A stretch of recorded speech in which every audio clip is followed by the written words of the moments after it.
नमस्कार आप सभी को।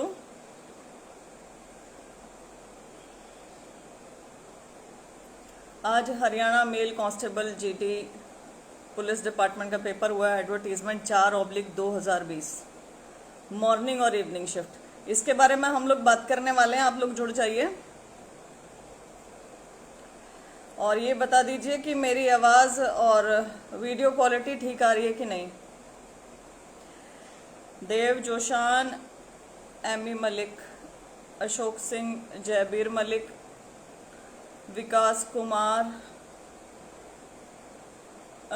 मोहित Sangwan, Neeraj Tanwar, unique classes, ma'am धोखा हमारे साथ, अंकुश यादव, अशोक सिंह, नासिर, नरेंद्र ददरेवा, हनु शर्मा, पवन कुमार, काफ़ी लोग जुड़ गए हैं, मनोज भनवाला, अशोक सिंह। भाई अशोक, पूरी जितना मेरे से हेल्प हो सकेगी उतनी करूंगी। अभिषेक देव धालिया, संजय तलान, रोशनी कालिया, राहुल हंस, काफ़ी लोग जुड़ गए हैं और हम स्टार्ट करते हैं। मैंने इस पेपर का एनालिसिस किया। मेरे पास 8 पेपर आ चुके थे। मॉर्निंग शिफ्ट में 4 पेपर हुए हैं, इवनिंग शिफ्ट में 4 पेपर हुए हैं। अब एक शिफ्ट में मल्टीपल पेपर्स होने का चलन शुरू कर दिया एचएसएससी ने। मैंने एसआई के समय भी बोला था कि प्लीज खड़े हो जाओ, सब लोग प्लीज इकट्ठे हो जाओ, एक शिफ्ट में मल्टीपल पेपर्स मत होने दो। लेकिन कोई किसी ने साथ नहीं दिया, बहुत कम बच्चों ने साथ दिया। अब सेम चीज हो रही है। अब ये अपने चहेतों को एक सेंटर दे दें, अलग से उधर पेपर करवा दें, अलग से ही पेपर, क्या कोई बोल पाएगा? एक शिफ्ट में 4-4 पेपर होना अपने आप में कितनी बड़ी धांधली है। एक दिन में 8 पेपर हो रहे हैं एक ही पोस्ट के लिए। नॉर्मलाइजेशन कैसे लगाएंगे ये? कैसे ये रिजल्ट निकाल लेंगे? कैसे क्या करेंगे? किसी बच्चे का अगर 80 प्रश्न भी इसमें ठीक होंगे ना, उसको भी नहीं पता होगा कि उसका चयन हो रहा है कि नहीं हो रहा है, क्योंकि इतने सारे यहाँ पे क्वेश्चन पेपर्स हो जाएंगे। अभी तो 2 दिन और पड़े हैं, 4 शिफ्ट्स और पड़ी हैं, पता नहीं है क्या करेंगे क्या नहीं करेंगे। एनालिसिस किया जब क्वेश्चन पेपर का, तो बड़ी मजेदार बात एक सामने निकल के आई है। मैथ्स, रीजनिंग, कंप्यूटर, इकोनॉमिक्स, जितने इनके हेड्स थे, जितने भी ये, इन सब की जो डिस्ट्रीब्यूशन ऑफ क्वेश्चंस है ऑलमोस्ट सेम है। मैथ्स और रीजनिंग के पहले पेपर में 31 पूछे हैं, दूसरे में 29 पूछे हैं, तीसरे में 30 पूछे हैं, चौथा मेरे पास था नहीं, 5वें में 30 पूछे हैं, छठे में 29 पूछे हैं। सेम ऐसे चल रहे हैं। कंप्यूटर के ऐसे ही, साइंस के ऐसे ही, जीके के ऐसे ही, हिंदी इंग्लिश 5-5। तो जो डिस्ट्रीब्यूशन है वो बहुत अच्छा दे दिया है, लेकिन जो लेवल ऑफ क्वेश्चन पेपर है, बाप रे, इसे सॉल्व करके दिखा दे जरा पूरी की पूरी तो कैबिनेट, पूरी हरियाणा सरकार, पूरा का पूरा विपक्ष, इसमें 60 अंक लेके दिखा दे कोई भी एक भी नेता पढ़ा लिखा जो अपने आप को कहता हो, वो 60 अंक इसमें लेके दिखा दे, मैं मान जाऊंगी। इसमें जो पुलिस, डीजीपी पुलिस है, वो 60 अंक लेके दिखा दें, बहुत बड़ी बात हो जाएगी। इसमें जो एचएसएससी के चेयरमैन, मेंबर, सेक्रेटरी हैं, वो 60 अंक लेके दिखा दें, बहुत बड़ी बात हो जाएगी। अरे आप ये तो देखो कि कौन सी पोस्ट के लिए पेपर ले रहे हो, कौन सी पोस्ट के लिए पेपर लिया जा रहा है और प्रश्न कैसे पूछे जा रहे हैं। कुछ चीजें बोलूंगी। Bryophytes, pteridophytes, angiosperms, gymnosperms, RBCs in frogs, enucleated और न्यूक्लिएटेड और बिफिड और ट्रिफिड। टेक्सोनॉमी के question, annelida, molluscs, arthropoda, coelenterata, ये आप बच्चों से पूछ रहे हो। सिलोजिज्म के क्वेश्चन हम आईएएस में करते थे। उसके बाद रीजनिंग के भी स्टेटमेंट वाले क्वेश्चंस आ रहे हैं। कमाल है, जो आपने एचसीएस में नहीं पूछा वो आप कांस्टेबल में पूछोगे। Lepidoptera, Diptera, Coleoptera, orthoptera, locust के, माय गॉड। कोर सोशियोलॉजी आप पूछ रहे हो। सोशियोलॉजी बिल्कुल जो पोस्ट ग्रेजुएट लेवल की होती है वो पूछी गई है, जो जोलॉजी पोस्ट ग्रेजुएट लेवल की है वो पूछी गई है, जो बॉटनी पोस्ट ग्रेजुएट लेवल की है वो पूछी गई है। इंटरनेशनल जीके पूछोगे, इंटरनेशनल जीके में मैं मान गई, आप डब्ल्यूटीओ, यूएनओ पूछो, उसके अलावा आप क्या पूछ रहे हो? Who publish the newspaper Risorgimento, मुझे नहीं पता। यूरोपियन एटॉमिक एनर्जी कम्युनिटी,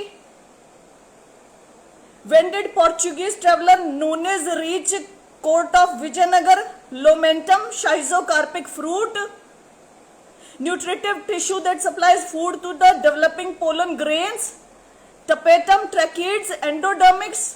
मतलब ये क्या, ये इनका लेवल है इन बच्चों का जो क्वेश्चंस पूछे जा रहे हैं। Section 66E of IT act, who put the theory of how people develop sense of self.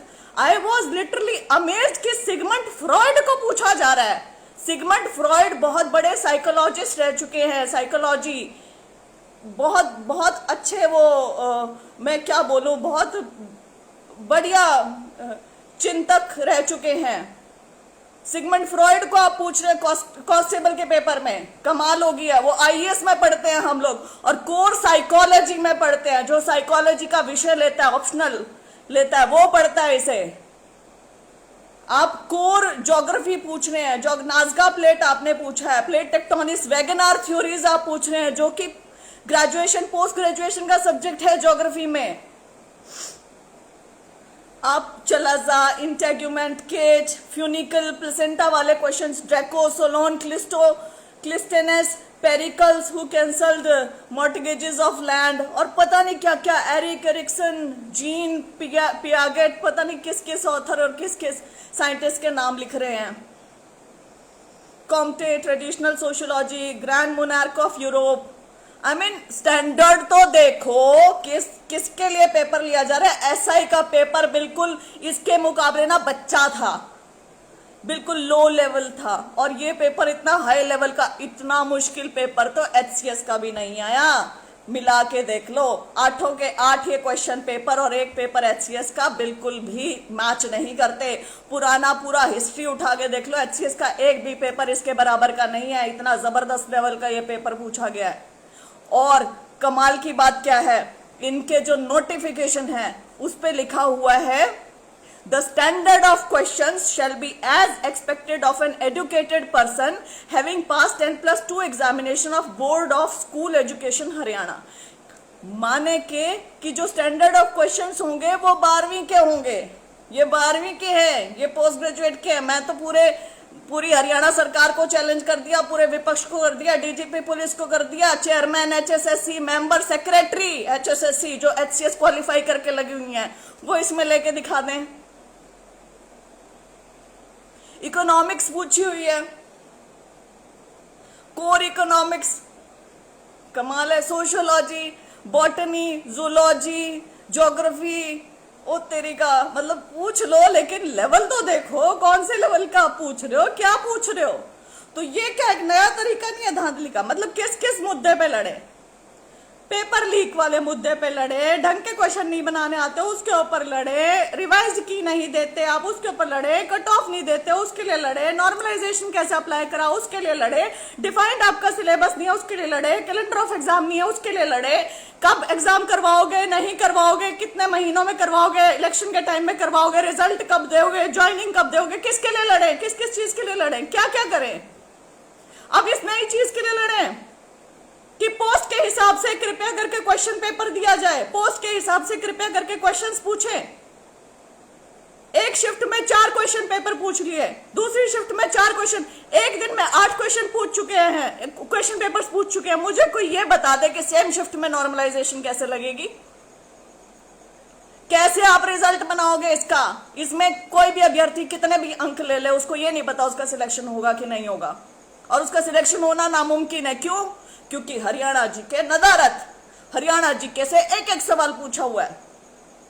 Haryana GK का कोई मतलब ही नहीं है इसके अंदर। हरियाणा पुलिस में हरियाणा जीके नहीं पूछा गया, हरियाणा उसके सर्विस कमीशन द्वारा, स्टाफ सिलेक्शन द्वारा, सॉरी, हरियाणा के पेपर में हरियाणा का नाम पूछे जाना कितना बड़ा दुर्भाग्य है हरियाणा के युवाओं के लिए।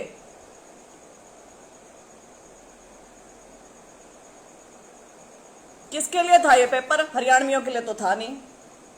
एसएससी सीजीएल वाले बच्चों के लिए था ये तो, या फिर आईएएस की तैयारी करते हैं, सॉरी उनके लेवल का भी नहीं था, आईएएस की तैयारी जो करते हैं उनके लेवल का था। तो यहाँ तो सारे बाहर के बच्चे लग जाएंगे, क्योंकि इंटरव्यू है नहीं, कुछ है नहीं, फिजिकल में उन्हीं का ही चयन होना है, हरियाणा वाले कहाँ जाएंगे। या जिनके पास एक्स्ट्रा मार्क्स है सोशियो इकोनॉमिक्स के, वो लग जाएंगे। सोशियो इकोनॉमिक्स के जिनके पास अंक नहीं, वो तो मतलब उनको तो भरना ही नहीं चाहिए, यहाँ पे कोई पेपर ही नहीं भरना चाहिए, कुछ नहीं करना चाहिए। पेपर देख के मेरा दिमाग खराब हो गया। मैं ये सोच रही हूँ कि जो बच्चे ये पेपर अटेम्प्ट करके आए होंगे उनके ऊपर क्या बीतरी होगी। पहले एसआई के साथ, एसआई में उनके साथ ऐसा हुआ और अब कांस्टेबल में ऐसा हो रहा है। क्यों क्यों क्यों हरियाणा सरकार हरियाणा के युवाओं के बारे में नहीं सोच रही है? क्यों कोई प्रोटेक्शनिस्ट पॉलिसी नहीं है हमारे बच्चों के लिए? क्यों हरियाणा जीके हरियाणा के एग्जाम्स में नहीं पूछा जाता है? जब पंजाब पूछ रहा है, राजस्थान पूछ रहा है, उत्तर प्रदेश पूछ रहा है, सब लैंग्वेज स्टेट्स पूछ रहे हैं, गुजरात, महाराष्ट्र, कर्नाटक, आंध्र, तमिलनाडु, सारे नॉर्थ ईस्ट, तो हरियाणा को क्या दिक्कत है? हरियाणा क्यों नहीं पूछ सकता हरियाणा अपने एग्जाम्स में?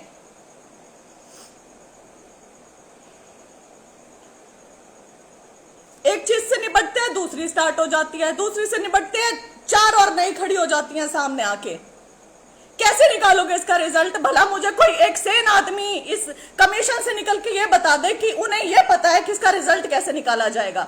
आप एक शिफ्ट में 4 पेपर लेते हैं, एक शिफ्ट में मान लीजिए 1000 बच्चे बैठ रहे हैं, किसी सेंटर पे 100 बच्चे बैठे हैं, किसी सेंटर पे 500 बच्चे बैठ गए, किसी सेंटर पे 50 बैठ गए, किसी सेंटर पे 20 बैठ गए। कैसे उनको बीच में, कैसे उन 4 पेपर्स का लेके आएंगे आप एक निचोड़? कैसे उसका रिजल्ट बनाएंगे? सिर्फ 4 पेपर्स में एक ही शिफ्ट में इतनी प्रॉब्लम आएगी, फिर 4 अलग से दूसरी शिफ्ट के, फिर 4 शिफ्ट और बाकी है, मतलब 16 पेपर और। अरे नहीं सिलेक्ट करने, सीधे सीधे बोल दो कि हमने नहीं करने हैं, हमने ऐसे नाटक करने हैं, तुम्हें पागल बना के रखना है यहाँ पे। तुम पागल बने रहो, तुम लोग ऐसे ही एग्जाम्स की तैयारी करते रहो, तुम्हें हम ऐसे ही बेवकूफ बनाते रहेंगे, गोल गोल घुमाते रहेंगे, और हमने जिसे सिलेक्ट करना है उसे सिलेक्ट कर लेंगे। तो भैया सीधे सीधे सिलेक्ट कर लो।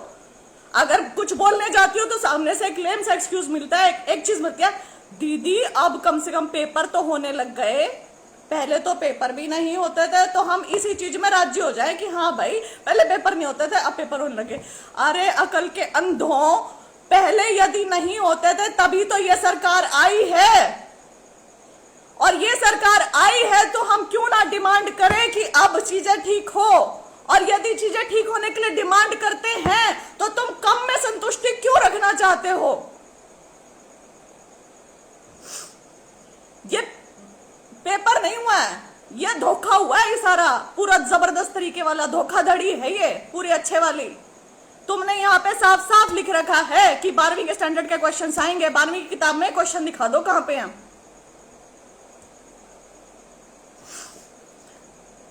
साफ साफ सबको पता है, हर एक राज्य अपने बच्चे के लिए करता है, हर एक राज्य अपने बच्चे के लिए प्रोटेक्शनिस्ट पॉलिसी लेके आता है। लेकिन यहाँ क्या करते हैं, एचसीएस से लेके कांस्टेबल के पेपर तक हरियाणा का एक सवाल आता है। क्यों भाई, बाहर की भर्ती करनी है तो सीधा बाहर के लिए खोल दो ना, कह दो हरियाणा के पेपर सेंटर करवा लिया करेगा। हरियाणा करवाता भी क्यों है? एचएसएससी को करो निलंबित, एचपीएससी को करो निलंबित, सीधा सीधा सेंटर के हाथ में दे दो, क्योंकि यहाँ पे तो सेंटर वाले ही लग रहे हैं, हरियाणा वाले बच्चों को कोई फायदा तो है नहीं है। क्या क्वेश्चन पेपर बनाया है? क्वेश्चन पेपर कोई देख ले इनमें से और इनमें से सॉल्व करके दिखा दे, कर दो इसमें 50%, 50 छोड़ो 30% नंबर लेके दिखा दो इसके अंदर। 30 भी आ गए ना तो तुक्के से आएंगे, क्योंकि नेगेटिव मार्किंग नहीं है, नेगेटिव मार्किंग भी नहीं रखते। किस किस चीज से लड़े? पेपर लीक माफिया से लड़े, ओएमआर ब्लैंक छोड़ के आते हो उससे लड़े, पेपर टफ बना दिया अब इससे लड़े, नॉर्मलाइजेशन, क्या क्या किस किस चीज के लिए खड़े हो। अब एचएसएससी के सामने आके धरना प्रदर्शन करें, दोबारा झंडे उठाएं, दोबारा जाके अपनी बात कहें। कानों पे किसी के जू नहीं रेंग रही है, किसी को कुछ समझ में ही नहीं आ रहा है। अरे आपको दिख नहीं रहा है किस चीज के लिए पेपर ले रहे हो? पहली क्लास के बच्चे को 10वीं क्लास का पेपर देके ये कहो कि अरे पहली क्लास के हमने सभी सेक्शंस को, section A, section B, section C, section D, सबको हमने सेम पेपर दिया है, सेम लेवल का। 10वीं का पेपर देना ही मूर्खता है पहली क्लास के बच्चे को, वो कोई लेवल ही नहीं हुआ। पहली क्लास के बच्चे को पहली का ही पेपर देना पड़ेगा आपको। क्या चेक करना चाह रहे हो? एसएससी सीजीएल वाले बच्चे लेने हैं, आईएएस वाले लेने हैं, बाहर के बच्चे लेने हैं, तो सीधा लिख दो हरियाणवीज डू नॉट अप्लाई। नहीं अप्लाई करेंगे हरियाणा के बच्चे, कंडीशन डाल दो उसके अंदर, हरियाणा के लिए कुछ नहीं करना आप लोगों ने। यदि आप लोगों को कुछ करना होता तो अब तक ये डिमांड मान ली होती कि ग्रुप ए और ग्रुप बी सर्विसेज में अलग से 100 नंबर का 100 अंकों का हरियाणा जीके का प्रश्न पत्र पूछा जाए और ग्रुप सी और डी सर्विसेज में एटलीस्ट 25 to 30% हरियाणा जीके पूछी जाए, लेकिन नहीं पूछी जा रही है। जो भाई मुझे कह रहे हैं मैम भूख हड़ताल पे बैठ जाओ, बिल्कुल नहीं बैठती। भूखे पेट भजन ना हुई, मैं मर भी गई ना तो भी किसी को फर्क नहीं पड़ेगा। पेट भरेंगे और फिर लड़ेंगे, फैक्ट्स के साथ लड़ेंगे। क्यों भूखे मरे, और ना किसी को भूखे मरने की जरूरत है। फैक्ट्स रखो और फिर लड़ो। अपनी बात करनी है तो चीजें सामने रखो, फिर अपनी बात करो। भाई देखो बहुत ज्यादा गलत हो रहा है, बहुत ज्यादा। एक चीज से निपटते हैं दूसरी सामने आ जाती है, दूसरी से निपटते हैं तीसरी सामने आ जाती है। ऐसे काम नहीं चलेगा, कहीं ना कहीं तो इकट्ठे होके मांग रखनी पड़ेगी। बहुत हो गया मजाक, ठीक है ना। अपनी लड़ाई लड़नी पड़ेगी, अपनी चीजें बोलनी पड़ेगी। अपने अपने जाके एरिया के विधायक मंत्रियों को पकड़ो, विपक्ष वालों को पकड़ो, इनको कहो कि क्यों मजाक बना दिया मेरे कैरियर और इनका। मेरे पास इतने इमोशनल मैसेजेस रिसीव हुए हैं, ईमेल्स रिसीव हुए हैं, सब बोल दीदी, घर वाले सुना रहे हैं दीदी ये है दीदी, मतलब बोल भी नहीं सकती मैं, मेरे को इतना सीरियसली बुरा लग रहा था।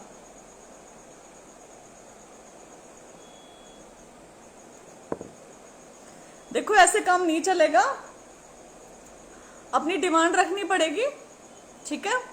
अच्छे से बहुत बढ़िया तरीके से लिखना भी पड़ेगा, इन्हें करना पड़ेगा। क्या होता है ना कि जो एसआई में हुआ, एसआई में तब मैं बोल रही थी कि एक शिफ्ट में एक पेपर है बहुत बड़ा मुद्दा।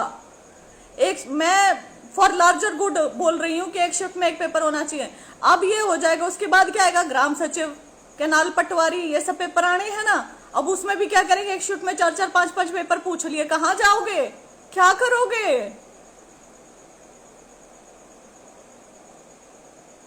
क्या करोगे। लड़ना तो पड़ेगा भाई, अपना स्वार्थ छोड़ के लड़ना पड़ेगा।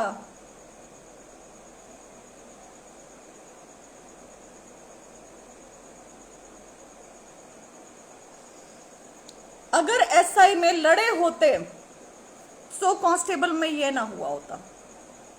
और अब कांस्टेबल में नहीं लड़ोगे तो ग्राम सचिव, केनाल पटवारी, इन सब के लिए तैयार रहो। ये धांधली है। ऐसा मुश्किल पेपर आना, ऐसा पेपर आना जो आईएएस का कैंडिडेट भी 50-60 क्वेश्चंस मुश्किल से कर पाए, नेगेटिव मार्किंग हो तो, नेगेटिव हो तो 50 में रुक जाए वो। ऐसा पेपर कांस्टेबल के लिए आना अपने आप में एक धांधली भरा स्टेप है, ठीक। पोस्ट के अनुरूप ही पेपर आना चाहिए, जैसे नोटिफिकेशन में लिखा था 12वीं के स्टैंडर्ड का ही पेपर आना चाहिए था, नहीं आया, यह धांधली है। एक ही शिफ्ट में 4-4 पेपर्स का होना, यह धांधली है। डिटेल्ड रिजल्ट का ना पब्लिश होना, यह धांधली है। नॉर्मलाइजेशन कैसे लगाया ये ना बताना, यह धांधली है। कुछ भी ना बताते हुए, रिवाइज्ड की ना देते हुए सीधा रोल नंबर के साथ रिजल्ट दे देना, यह धांधली है। और सब कुछ करने के बाद अपना व्हाइट कॉलर ऊपर करके पारदर्शिता और निष्पक्षता का बहुत बड़ा लेक्चर पिला देना, बार बार उस लेक्चर को हर एक जगह जा जाके बोलना, हर एक न्यूज़पेपर और मीडिया चैनल पे बोलना, यह सबसे बड़ा जुमला और धांधली है, ठीक है।